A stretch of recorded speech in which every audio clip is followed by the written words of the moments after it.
স্বপ্ন দেখতে কেই না ভালোবাসে? না, ঘুমের স্বপ্ন না, বলছি বাস্তবের স্বপ্নের কথা। কিন্তু সেই স্বপ্ন পূরণ করতে কতই না হিমশিম খেতে হয় আমাদের, যেতে হয় ভিন্ন ভিন্ন সব পরিবর্তনের মধ্য দিয়ে।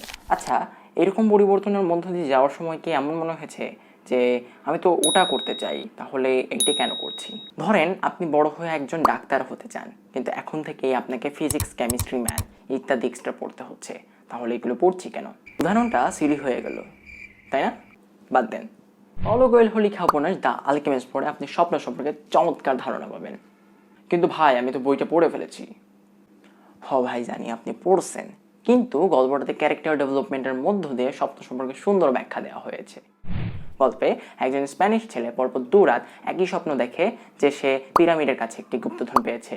একজন জ্যোতিষীর কাছে ব্যাখ্যা চাইলে জ্যোতিষী তাকে পিরামিডে যাওয়ার পরামর্শ দেয়। ব্যাস, সেখান থেকে ছেলেটার পিরামিডের উদ্দেশ্যে যাত্রা শুরু হয়। যাত্রা শুরুতে ছেলেটা থাকে একজন রাখাল, কিন্তু টাকা পয়সা, সহায় সম্বল সব হারিয়ে হয় দেউলিয়া। পরবর্তীতে একটি দোকানে বছরখানেক কাজ করে বেশ কিছু টাকা জমায় সে। ফলে একটি কাফেদের সাথে যুক্ত হয়ে একজন ভ্রমণকারী হিসেবে পথ পাড়ি দেয় বহুদূর।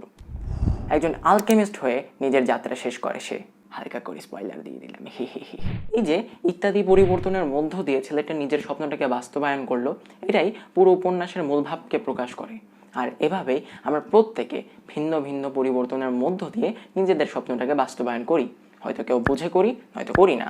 তাই সবসময় মনে রাখবেন, life isn't a race, life is journey, just experience ইট। দেখা হচ্ছে পরবর্তী ভিডিওতে।